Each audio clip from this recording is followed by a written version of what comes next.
Hey, ¿qué pasa, Calexico? Welcome back to the podcast. Like always, before we begin, I want to thank my friends here at Calexico Brewing Company for allowing me to record today's episode here. Really appreciate it, guys. Today we have a returning guest. We were kind of cracking up before the interview it started because the first time we met we recorded was at a furniture store, my friend Robert Carreño's furniture store, Modern Furnishing. And then the second time was through Zoom. The first time we met was... we were talking about being in the Rotary Club and, the things you guys do for the community. And then the second time, you came on to announce your candidacy for DA. It was during January when COVID numbers were going a little bit up. I think I had just gotten over COVID. So we're kind of like trying to keep it safe. And, we did it through Zoom. And now we're back here at Calexico Brewing. Thank you for coming down. My guest today, sorry, I didn't even mention your name, but my guest today is candidate for District Attorney, Mr. George Marquez. Thank you for being here today. Thank you. I appreciate the invitation. It's an honor to be here. And I do remember that first time at the furniture store, your friend almost talked me into buying a couch. Yeah, that's true. He's a good salesman. Yeah. Again, it's a pleasure to be here. No, thank you for coming back and coming down to Calexico Brewing. So before we begin, can you? I know we've already talked to you a couple of times, but can you tell us a little bit about yourself for those who haven't listened to? Sure. I grew up here in Imperial Valley since I was 8 years old. Centro on the north side of town over there, on Euclid and then on Villa. So I went to public schools in Centro. I'm a Spartan. I went to Central Union High School, went to Imperial Valley College, then went to Cal State San Marcos. And then after a couple of years, I went to law school, and I went to law school part-time at night. On a more personal level, I'm the youngest of 9 children. There's an age difference between 20 years between me and my oldest brother, and my parents are from Sonora, Mexico. Mm-hmm. I'm married and I got 2 little girls. You mentioned that you're from the Valley. You're a Spartan. How important is it to you that that you're somebody from the community that's running for a position that obviously affects a lot of people in the community? I think it's very important that you're immersed in the community and that people see you involved in the community. That you're not just saying that I grew up here, but you can point to instances where solid examples of you growing up here. For example, I played Little League Baseball here in El Centro. My father owned a business in El Centro. And I have a lot of people. I have the same friends since elementary school, actually. Mm-hmm. They still send me these funny text messages. It's very important because I think, to a certain degree, I think it's important to understand the Valley culture. And, people in the Valley, we like our carne asadas, we like our, we're very family oriented, and people here are humble. Yeah.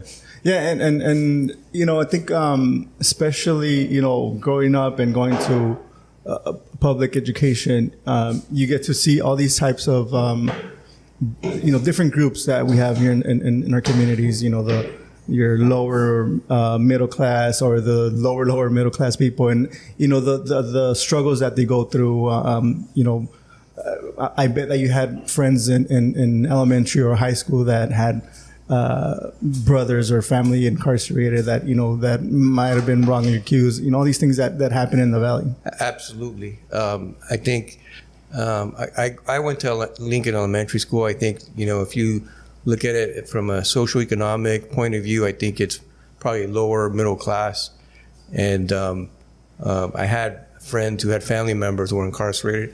I had friends from my childhood who were incarcerated, who took the wrong turns in life, and ended up changing their lives around. I think all of that goes to my library of knowledge, the wisdom, so to speak, that I bring to the table. It's just not my experience as a lawyer. I think it's this library of knowledge I have of the wisdom of being a father, of growing up here in the Valley, knowing the social problems that we have. Yeah. Talking about social problems, there's a lot of people that kind of, right now there's a big movement of, social justice, all these groups here in the Valley that are trying to, bring equity to everybody, like especially people in the lower class of, the economic system.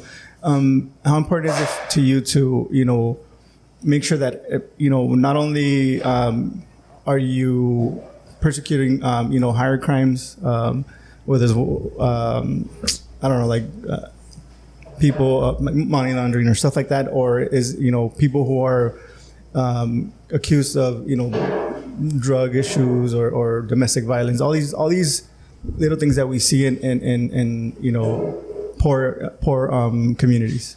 Well, I think one of the most important things when you're talking about justice is that everyone is treated the same. So I think regardless of socioeconomic status, you have to treat everybody the same. You can't give certain crimes more weight because of the victim is from a certain socioeconomic status. It has to be the same. With that being said, I think in reference to being the DA, I think it starts with accountability. People have to feel like there's some sense of accountability, and then you go from there. Because there are certain people, for example, who have drug addictions, and the question then becomes, are you going to work with these people or not? Mm-hmm. Yeah, and I'm more inclined to work with them if they really want the help, because at the end of the day, I think we're better as a community if these people are reintegrated back into the community. So, but at the same time, drug dealers and especially the drug dealers who sell fentanyl, which is extremely dangerous, they have to be prosecuted to the full extent of the law because it's so dangerous. Mm-hmm.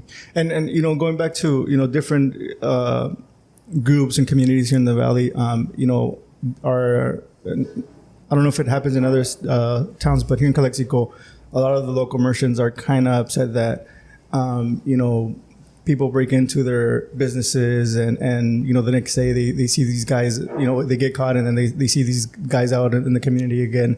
How do we help these people who are trying to make a living, keep their businesses alive, especially when it comes to the issues that they're facing with, local crime? Yeah, I remember my father actually was a business owner in El Centro, and he owned a cabinet business on the east side of town over there on 2nd Street. We were always getting broken into. Things were being stolen. And so I can kind of relate to those people, because at the end of the day, they're working hard for their money, and having to replace, things that are vandalized or stolen costs money. It takes money from their profit. But you have to hold people accountable. You have to prosecute those people. There's a lot of frustration right now because people are being what they call cited and released. Mm-hmm. And yeah. The district attorney really doesn't have much to do with the jail. That's a jail policy. Mm. However, there's a couple of things that the elected district attorney can do. The elected district attorney's voice, I've always said this, is very powerful. And you could make your disagreements with the way the process is working by making it known to the press or calling the sheriff. I mean, you have a very powerful voice in that regard. The second thing you can do is you can prosecute these people, because even though they're cited and released, if they commit a crime, there's going to be a police report written. And so the district attorney has the option of prosecuting it or not prosecuting it. And if they choose to prosecute it, that person is going to get notice to appear. They have to appear in court. If they don't, there's going to be a bench warrant issued, and then they can be arrested. So I think the district attorney just simply has to prosecute these cases and be aggressive. I feel a lot of frustration from the business owners because they've told me that. So there has to be prosecution in those cases so that they're made whole. Yeah. Going back to your experience, you were part of the DA's office for a while, and you've also been part of a your own. I think you own your own boss kind of deal. You're a business owner yourself for close to 2 years, about a year and a half. How do you or what like in terms of experience and education, Where do you place that as an important, element into being a DA for the Imperial Valley?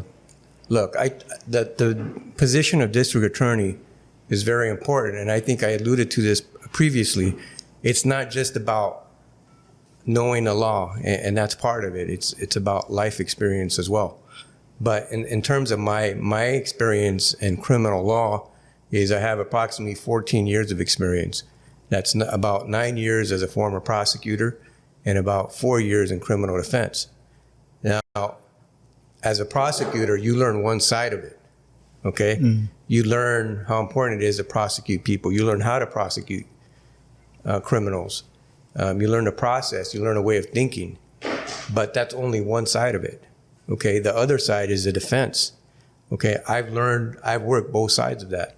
So I worked some time in private, and I did about, I learned a lot about the defense side in private, but then I became a public defender.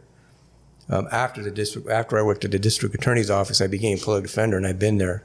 I'm a public defender right now, and I've learned another side. And it's a great training ground to be DA because all we do is criminal law, and it's intense. We see I see things from the other side. Mm-hmm. I know how a defense attorney thinks. That's the first thing, but I also see societal problems that my eyes weren't open to before, and I can give you an example of that. Mental health. We have problems with mental health, and I think we need to find ways of treating it, because there are people that are falling through the cracks. So knowing the both sides is very important, because you have to be aggressive on crime. There has to be accountability. People have to feel that they just can't commit a crime and then they're going to get away with it. But on the other hand, you always have to understand the other side. And you have to make sure innocent people don't get dragged through the system. That's very important, because then you have an injustice. When you start having injustices, that's when you start losing public trust. Okay? An injustice can occur when you have cases that are too lenient, cases that are too heavy-handed, or innocent people who are dragged through the system. And so, as a district attorney, it's a delicate balancing act. And so, you have to be tough on crime, but you have to be careful as well. So, being being on both sides of I guess you can say the law, kind of gives you a better perspective of when you see something that comes to your desk, whether to pursue it or not, or those kind of things. That you got to keep in mind, at this point in my career, I've literally reviewed thousands of cases, because that's all I've done. I've done criminal law. And so, yeah, I can look at a case and I can tell you what the value of a case is and pretty much what the punishment should be. Mm-hmm. And it's not always seeing a case or seeing a case and saying, it's not always a punishment. It's a lot of times you need to decide if you, like you said, you mentioned treatment or you mentioned counseling. It's not always that case where you say like, oh yeah, let's give them time. It's better if you go through counseling or each case. You look at it on a individual basis, on a case by case basis, and you make a determination. And you have to use you have to be able to see between the lines. Is this person really have mental health, or are they just saying they have mental health problems? Because if they don't have mental health issues, they have to be held accountable. Mm. But if they have mental health issues, there is programs in California where they're eligible for certain diversion programs. But again, it depends on each case, how dangerous they are to the community. At the end of the day, the job of the district attorney is to keep the community safe. Mm-hmm. And at the end of the day, I have 2 girls here, and it's a big responsibility. You have to keep the community safe. Mm-hmm. That's number one. Yeah. you said you were, when you work in the DA's office, you obviously worked for the current DA because he's been there for almost 30 years now. What are some of the changes that you would like to see coming in if you were elected to DA? Absolutely. What I want to see is more specialized units. So, and what I mean by that is I want people to specialize, for example, in domestic violence. I want people to specialize in sex cases. I want people to specialize in homicide cases. The reason for that is because if you put like an attorney in an assignment for 2 years, he gets really good at it. And so you get more bang for your buck on the attorneys. I think for me, that's one approach. But again, in order to get to that point, you have to be able to retain attorneys, to recruit and retain attorneys, which has been a problem here. And so there has to be an approach to retaining attorneys. And I've said this, I think there has to be a change in the office culture. The office culture needs to change ASAP. And so attorneys have to feel like they shouldn't want to leave anywhere else. And talking to, some of the attorneys here that came by and left, what's one of the common reasons why they don't stay here in the Valley? Look, there's several reasons, okay? You have attorneys who leave because of they don't make enough money. You have attorneys who come here and they want to get their experience and leave. And you also have attorneys who simply leave for low morale issues, okay? You really can't do much about the first two because the reality is we're one of the poorest counties in California, and I'd like to be able to get them a big raise, and I'm going to try to my hardest, but I can't guarantee that. Something that I think that I can work on is on the morale, because I do know a lot of attorneys who have left for morale reasons, and I think the numbers are right now in the last like 7 years, the DA's office has lost something like 44 attorneys, and public defender has lost like 19. It's somewhere around there, give or take a number here or there. And so it's more than just money or anything else, or people coming here and getting their experience, because the public defenders can go get a job somewhere else as well. There's a morale problems, and I know that because I've seen it, and I've talked to a lot of lawyers. Hey guys, sorry for the interruption, but I want to take this time and thank my sponsors. I want to thank my friends Camilo, Jake, Eric Ortega. I want to thank Eddie Lopez from Roots Creative, Ms. Norma Galindo, IID Director representing Division 5 and serving the entire Imperial Valley, Will Torres from Valley Sports Network, your Imperial Valley source for sports. I want to thank Sergio's Tacos and Hotdogs. With 8 years of experience serving the Imperial, San Diego, and Yuma counties with Mexicali-style hot dogs and taquizas, contact Sergio at 760-562-0057 or look for Sergio Tacos and Hotdogs on Facebook. I want to thank Eric Reyes from Los Amigos de la Comunidad, empowering communities together. Finally, I want to thank David Gastelum. If you're thinking of buying or selling a home in the Imperial or San Diego counties, make sure you contact David. He's not only a realtor, but an investor with over 20 years of experience, and he'll teach you along the way in one of the most important investments of your life. Contact David at 760-235-9576 or look for David Gastelum on Facebook. All right, guys, well, now back to the show.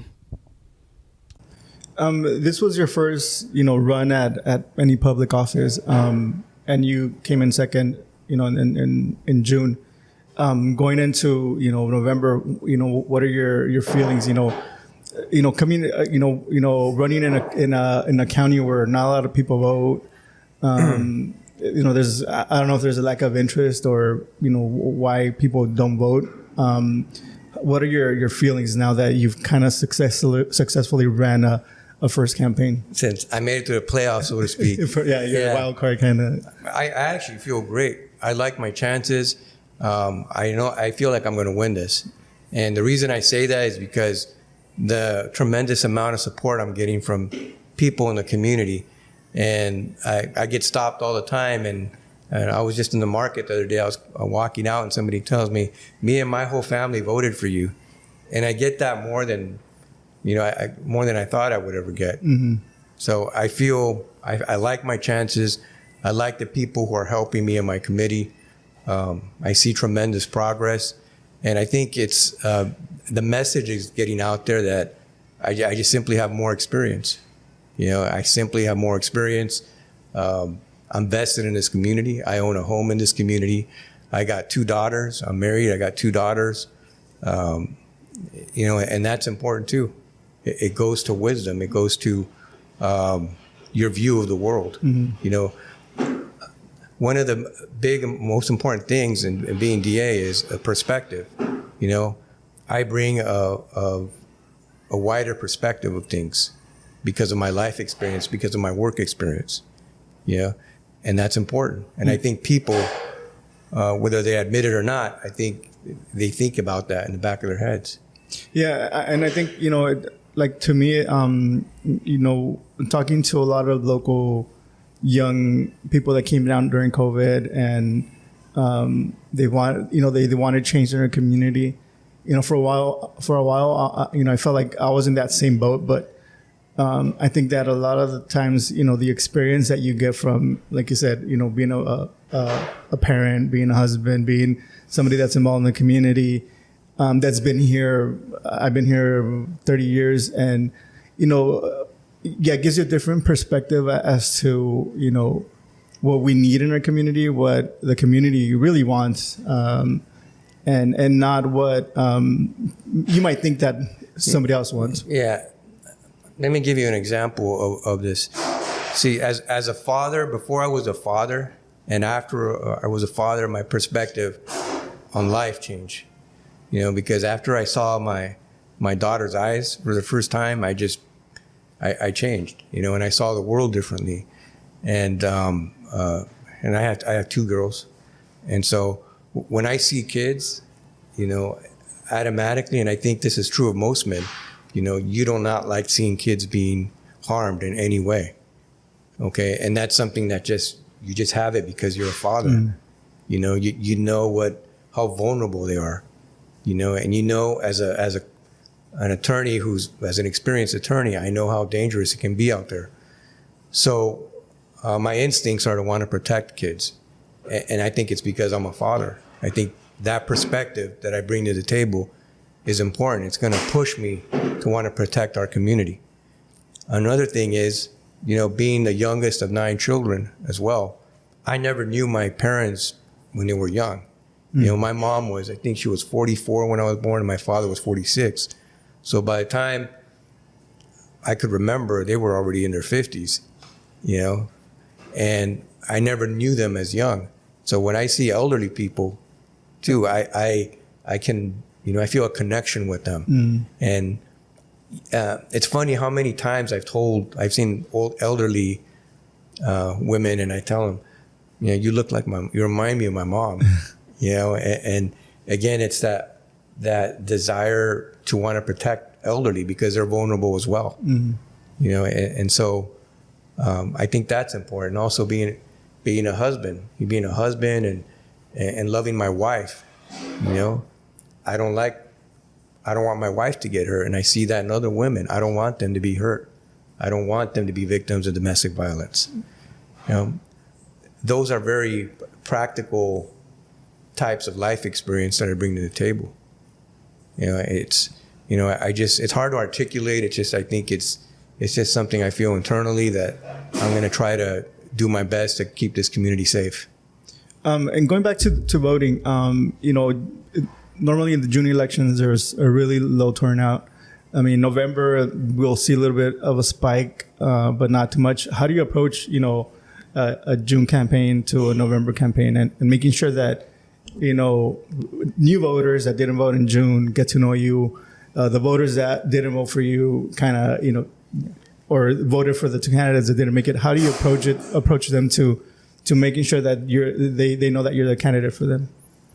You know what? You want me to reveal my secrets? Huh? No. Actually, the primary, I think you're right. It was much different because there was 4 of us, and to be honest with you, I just didn't feel the pressure that I do now. And I think we're being more creative. It's more creative in trying to reach different types of people. Whether it's the elderly, whether it's the young.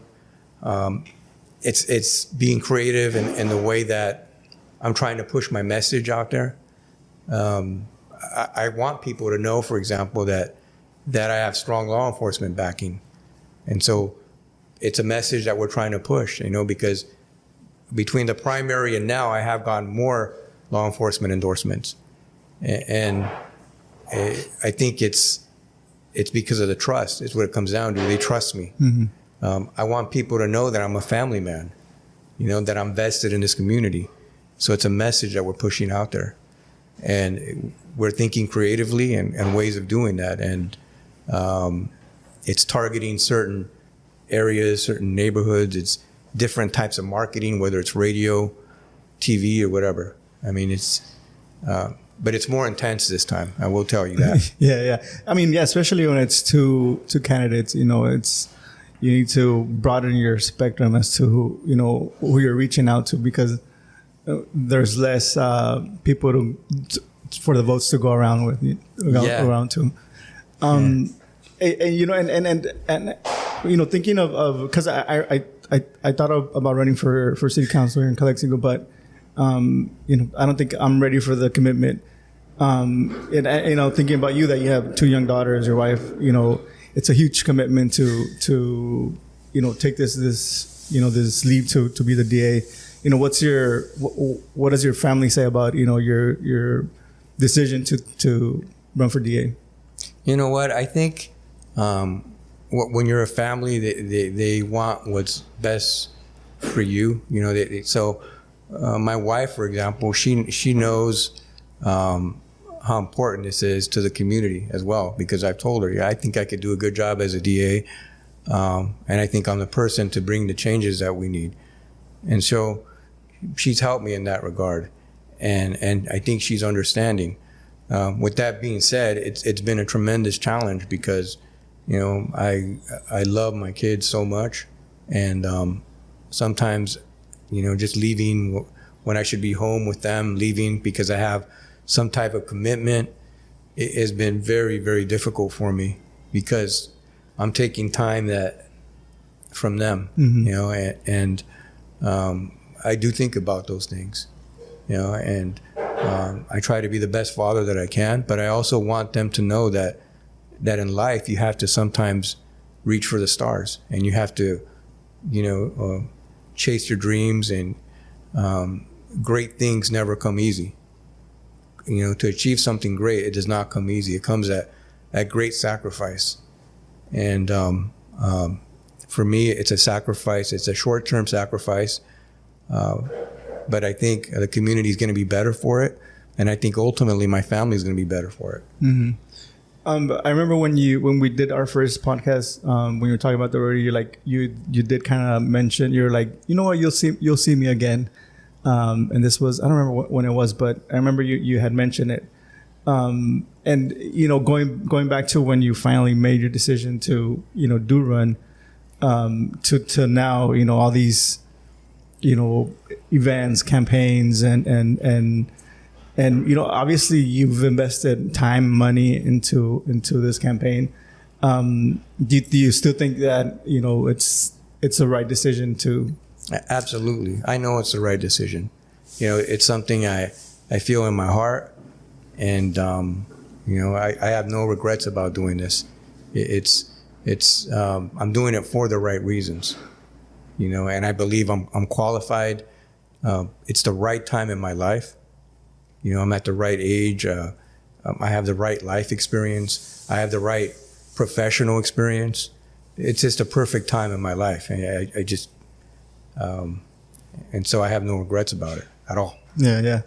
What was I going to ask you? I forgot. Anything that I haven't asked you that you want to share? You had mentioned about, occurred to me is, other things I'm going to do inside the office is, for me, it's important to instill in the attorneys, knowing that they're going to have a boss that's going to give them all equal opportunity to grow. They're all going to have the opportunities to do the homicide cases. Obviously they're going to have to earn it somewhat and prove they're competent, but they're going to have that opportunity to grow within the office. And I'm going to give the young attorneys the support they need to grow professionally. The trainings. I actually like it when they go out of county trainings, because they come back with some really neat ideas. And sometimes it's okay to get out of town. It kind of refreshes them, so to speak. Those are, it's something that I was just thinking about as well. Another thing that's important in terms of what I want to do is, when I was a prosecutor, I was a juvenile prosecutor for about 4 years. And, there's certain changes I think are needed in the juvenile system to make it more effective. I want to implement restorative justice system for low-level juvenile crimes to see how that works. Okay. To have them, have the victim confront them and have them talk it out, obviously with a round table of people, because studies have shown that resonates more with the victim and the offender as well. Okay, we're not talking murder cases, we're talking low-level cases where we're trying to deviate juveniles from going into a life of crime. All right? We need more ways of helping juveniles, because there are certain things that we know cause juveniles to go into a life of crime. Okay? Association, who they're hanging out with, the lack of a strong, stable, safe adult in their life. If they don't have that, that's an indicator of someone going into the juvenile system. Sexual abuse when they're minors. There is a correlation, for example, between girls who are sexually abused and what they call the pipeline to prison. So those are things that as a community we need to work on.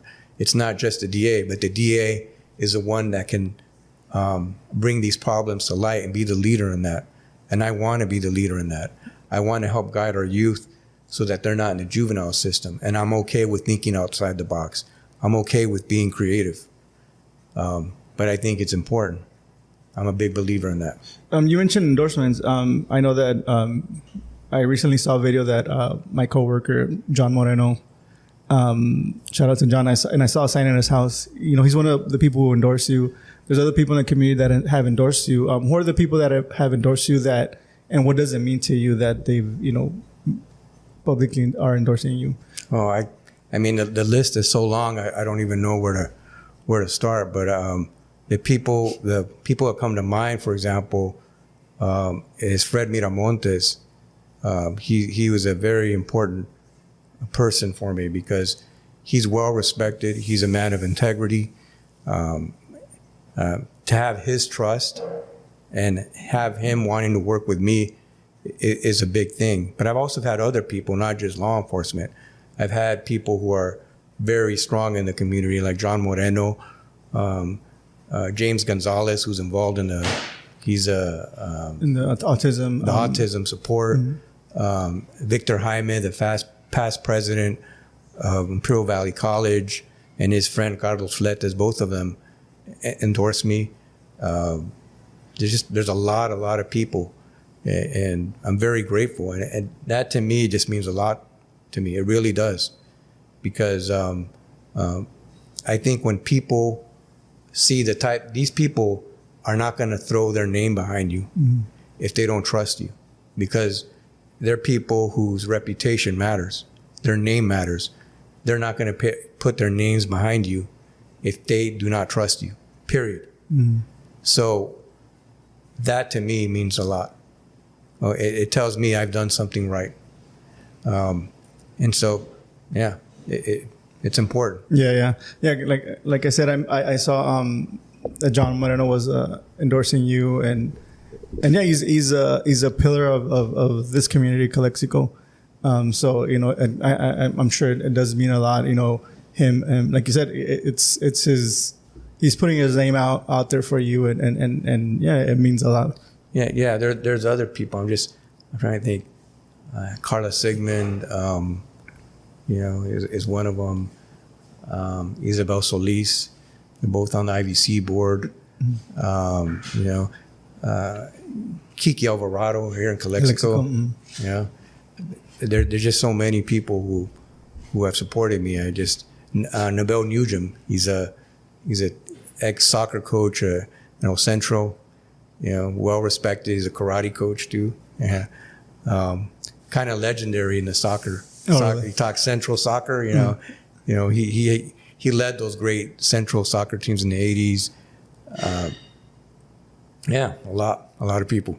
And anything else that I didn't cover that you would like to talk about before we kind of conclude our conversation here today? Yeah, I want people to know that it's important that you do your research in this election and look what's out there. I mean, what I bring to the table is a wide perspective, experience, not just in my field as a criminal attorney, both as a former prosecutor and as a defense attorney, but also bring life experience as a father of 2 little girls, as a husband, as a son of 2 immigrants, who worked hard. My parents were very humble. They had 1st grade education. My mom had a 6th grade education. I just feel I can connect with a lot of people because we have very similar roots. Mm-hmm. People here in the Imperial Valley are very humble. I want them to do their homework before they make their decisions, and they're going to see after doing their homework that I have the experience to do a good job here. I really feel that in my heart. How do if people want to get to know you and people that still haven't made up their mind, how can they reach out to you to if they want to have a conversation, have a coffee, have a beer, and have a talk with you? How can they reach you, or how can they follow your campaign? They can go to Facebook and George Marquez for District Attorney 2022. I'm also on Instagram.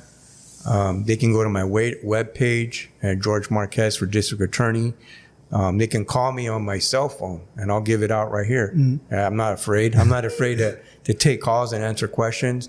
It's 760-897-0488. Okay? 760-897-0488. Call me with any question. That's my personal cell phone number, and I'll be happy to answer any questions that you have. All right. Well, George, thank you for coming down again, coming down to the podcast and having a conversation. Thank you for coming back not back, but down here to Calexico Brewing. I want to wish you good luck on your campaign, and like he said, if you want to reach him for have a conversation, get to know him, get to see if he's a candidate for you. You have all his information, and he's gladly to talk to you. Yeah, I want to thank you for the opportunity to be here, and have a wonderful rest of your day. All right. Bye. George, thank you. Bye.